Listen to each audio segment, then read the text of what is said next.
సరే ఇక్కడ చూసుకుంటే జగన్మోహన్ రెడ్డి గారు అంత ఈజీగా వదిలేసి అంటే 11 సీట్లు గెలిచామని చెప్పేసి అంత ఈజీగా వదిలేటట్టు లేదు.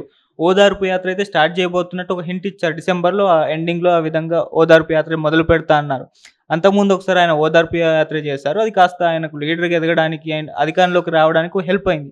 మరి ఇప్పుడు మళ్ళీ ఓదార్పు యాత్ర మొదలు పెడుతున్నారు. మరి ఇది ఏ విధంగా ఉంటుందంటారు? దేనికి ఓదార్పు యాత్ర ఇది? ఏదో ఒకటో రెండో అధికారం మార్పిడి జరిగింది. అధికారంలో ఉన్నప్పుడు కొన్ని చోట్ల వైఎస్ఆర్‌సీపీ వాళ్ళు గూడా అక్రమాలకో, అన్యాయాలకో రోజంతా ఏదో వాళ్ళ అధికారాన్ని ఉపయోగించి ఏవో కార్యక్రమాలు చేసింటారు. అధికార మార్పిడి జరుగుతానే తెలుగుదేశం పార్టీలో గూడా ఈ మా మీద ఇట్లా చేశారు గదా! అధికారం ఉన్నప్పుడని కొన్ని చోట్ల సంఘటనలు జరగచ్చులే. కొన్ని సంఘటనలు జరిగినాయి. మరి ఇంక ఓదార్పు దేనికి చేస్తాడో తెలియదు గానీ నాకు 3, 4, 5 చిన్న సంఘటనలకు ఏమైనా ఓదార్పు చేస్తాడు. వాళ్ళు చేశారు, వీళ్ళు చేసుకున్నారు అక్కడ. కాకపోతే ఇప్పుడొచ్చిన అధికారంలోకి వచ్చిన ఎన్‌డీఏ కూటమి అయితే కొంచెము ఎక్స్‌పీరియన్స్ ఉన్న వ్యక్తే ముఖ్యమంత్రి గారు. అటువంటివి సంఘటనలు జరగకుండా పునరావృతం కాకుండా చూసుకోవాల్సిన బాధ్యత అయితే ఉంటుంది. ప్రభుత్వం అన్నాక అందరికీ ప్రభుత్వం కాబట్టి. మరి వాళ్ళ పరిస్థితి ఏమిటో చూసుకొని కదా ప్రభుత్వం తప్పులు చేసినప్పుడు తప్పుల మీద రియాక్ట్ అయ్యేదానికి అవకాశం ఉంది. ఓదార్పు యాత్ర నుండి, ఇంకొక నిరసన యాత్ర నుండి, పాదయాత్ర నుండి, నిరసన పోతం నుండి ఏదో ఒకటి చేసేదానికి అవకాశం ఉంటుంది. అటువంటి అవకాశాల్లో ఉండేది కొంచెం కనపడేది ఏమిట్రానంటే ఈయన వస్తూనే అమరావతి అని మొక్కుతున్నాడు. అమరావతి అంటేనే రాయలసీమలో కొంచెం రియాక్షన్ ఉంటుంది. మరి ఈయన అధికారంలో ఉన్నప్పుడు ఏమైనా రాయలసీమకు ప్రాధాన్యతనిచ్చారంటే ఇవ్వలేదు. క్యాపిటల్ అయితే న్యాయ రాజధాని అన్నారు. కానీ అడ్మినిస్ట్రేటివ్ క్యాపిటల్ ఏమో విశాఖపట్నం తీసుకుపోయారు. లెజిస్లేటివ్ క్యాపిటల్ ఏమో అమరావతిలో ఉన్నది. ఇక్కడికి న్యాయ రాజధాని అన్నాడు. న్యాయ రాజధాని అంటే ఏముంది? హైకోర్టు. మళ్ళా విశాఖలో ఒక బెంచి, గుంటూరులో ఒక బెంచ్ అన్నారు. ఇక్కడ ఏముంది? అది ఒక బెంచ్ పెట్టుకున్నట్టు అంతేగాని సీజే మాత్రం ఉంటాడు, ఒక బెంచ్ పెట్టుకున్నట్టు. దానివల్ల రాయలసీమకి అయితే న్యాయం జరగలేదు కదా. అటువంటి ఉండి విషయాలు ఉండితే ఆయన నేను ఉన్నప్పుడైతే నేను రాయలసీమకి ఇది చేసినాను కదా అని చెప్పుకొని కొంచెం ప్రజల్లోకి వెళ్ళేదానికి అవకాశం ఉండేది. ఇటువంటి చిన్న సంఘటనలు పోతే అది ప్రజల్లో పెద్ద ఉత్సాహం కనపడదు.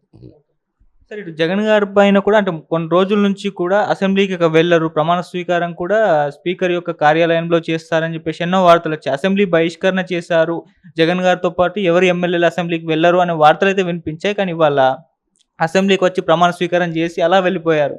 సో ఇదే లాస్ట్ టైమ్ ఆయన అసెంబ్లీకి రావడం. మళ్ళొచ్చే ఎలక్షన్స్ వరకు ఆయన రారు అని చెప్పేసి అయితే వార్తలు వినిపిస్తున్నాయి. మరి అసెంబ్లీ బహిష్కరణ చేస్తారు అన్న వార్తల పైన మీ ఒపీనియన్? ఇప్పుడు ఆయన శాసనసభ్యుడు అయినాడు. ఆయనతో పాటు మరో 10 మంది శాసనసభ్యులు అయినారు. శాసనసభ ప్రమాణ స్వీకారం చేయడం అనేది అది శాసనసభ్యుడిగా అతని బాధ్యత, విధి. ప్రజల తరపున ఎన్నుకోబడిన తర్వాత ప్రజలకు సేవ చేస్తామని, రాజ్యాంగాన్ని పరిరక్షిస్తామని ప్రమాణం చేసి ప్రమాణ స్వీకారం చేయాల. అది మామూలుగా ఆనవాయితీ అయితే ఉంది అనుకోండి. ఏది శాసనసభలైనా చేయొచ్చు. ఏమైనా ఇబ్బందికర పరిస్థితుల నుండి శాసనసభకు హాజరు కాలేకపోతే శాసనసభ కార్యాలయంలో చేస్తుంటారు. అది ఏది అనారోగ్యమో అంత ఇబ్బందికర పరిస్థితి ఉండాలి. ఇప్పుడు ఆయన 11 మంది శాసనసభ్యులే ఉండి ఒక రాష్ట్రానికి ముఖ్యమంత్రిగా పరిపాలించారు నిన్నటి వరకు. లెజిస్లేచర్ పార్టీ నాయకుడిగా ఉన్నారు. అంటే లెజిస్లేచర్ పార్టీ నాయకుడు అని అంటే అప్పుడు తెలుగుదేశం అయితేనేమి, స్వతంత్రులు అయితేనేమి ఎవరున్నా అందరికీ నాయకుడే ఆయన. అప్పుడు నాయకుడుగా ఉన్న వ్యక్తి అధికారం పోతానే శాసనసభలో వచ్చి ప్రమాణం చేయడం గౌరవప్రదమైంది. శాసనసభకు గౌరవం ఇచ్చినట్టు. కాబట్టి వచ్చిండొచ్చు, ఇచ్చిండొచ్చు. రేపు శాసనసభ సమావేశాల్లో పాల్గొనరా అంటే వాళ్ళు ప్రతినిధులుగా ఎన్నుకున్నాక శాసనసభ సమావేశంలో పాల్గొని ప్రజా సమస్యలను లేవనెత్తి ప్రభుత్వ లోటుపాట్లను వేలెత్తి చూపించగలిగితేనే కదా మళ్ళీ ప్రజల్లో ఉత్సాహం వచ్చేది. అవును. నేను శాసనసభ్యకే వెళ్ళనని ప్రమాణం చేసి వెళ్తే అది ఒక రకంగా ప్రజలను అవమానపరిచినట్టయితది. మీరు ఎంతో ఒక శాతం ప్రజలేసినారు, ఓడిండొచ్చు. కొంతమంది శాతం ప్రజలైతే ఓట్లేసినారు కదా! ఒక మారు అన్నారనుకోండి చంద్రబాబు నాయుడు, ఇది కౌరవ సభ లేక శాసనసభ, నేను మళ్ళీ నేతగానే ముఖ్యమంత్రిగానే అధికారంలోకి వచ్చి అడుగు పెడతాను శాసనసభలో అన్నాడు. అంటే ఆ దినం జరిగిన సంఘటన వేరేది.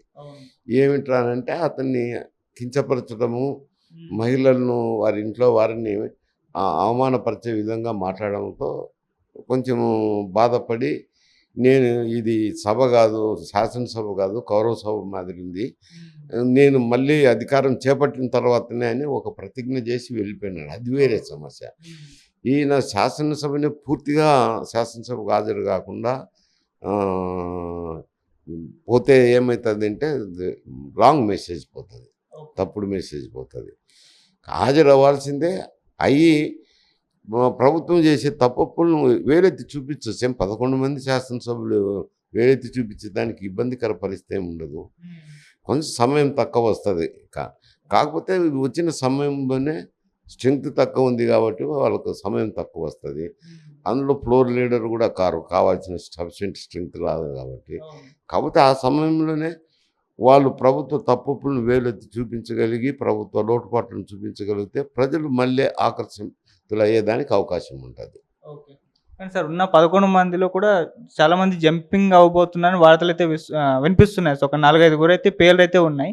మరి ఉన్న కాస్త మందిని తీసుకెళ్ళి అసెంబ్లీకి వెళ్తే అసలు టైం ఉండదు మాట్లాడడానికి. మళ్ళీ అవమానాలు ఎదుర్కోవాల్సొస్తుంది. దీనికి బదులు ప్రజల్లో తిరగడం, ఇటువంటి యాత్రలు చేయడం ఇది బెటర్ గదా అని చెప్పేసి ఒక ఆలోచనలో ఉన్నట్టే కనిపిస్తుంది. ఇప్పుడు 11 మంది శాసనసభ్యులు ఉన్నారు. అందులో ఒకరు ఆయన.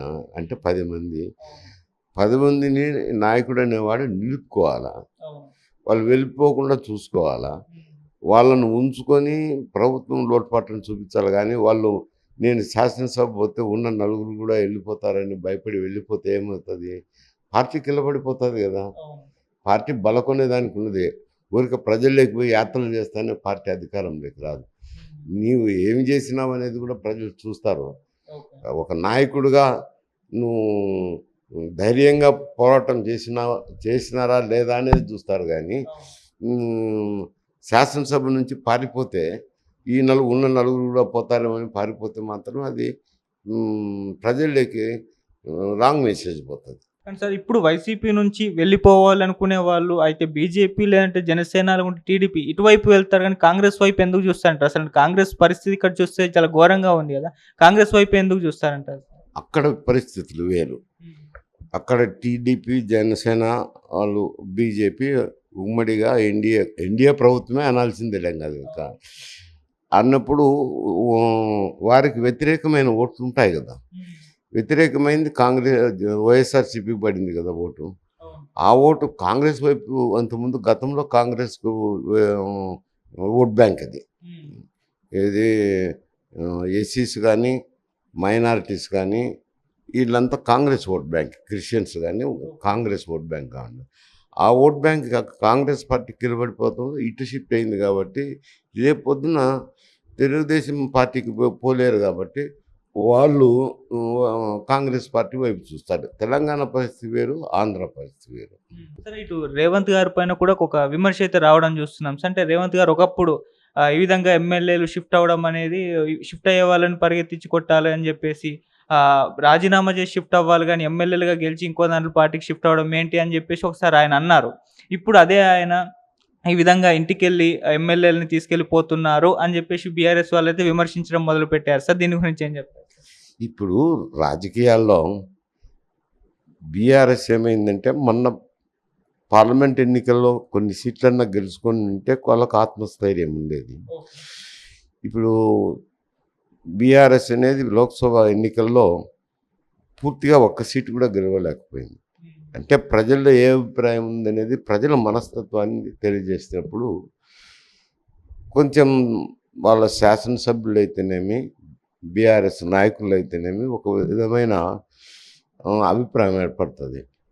ఈ అభిప్రాయం ఏర్పడినప్పుడు పార్టీలు మారడం అనేది సహజంగా అయిపోయింది. డిఫెక్షన్‌లా ఉండినా కానీ ఈ ఈ రీజనల్ పార్టీలు రావటము, అధికారంలోకి ఒంటెత్తు పోకడలతో పోవడము, ఆ అధికారంలో ఉన్నప్పుడు శాసనసభ్యులను గానీ, పార్లమెంట్ సభ్యులను గానీ, ప్రజలను గానీ కలవకపోవటము, వీటన్నిటి వల్ల ఒక అభద్రతా భావం ఏర్పడిపోతుంది. ఎప్పుడు ప్రజల్లో ఇటువంటి తీర్పు వస్తుందో, ఆ తీర్పు వల్ల ఒక అభద్రతా భావం వచ్చి ఇటువంటి చేరికలు జరుగుతున్నాయి.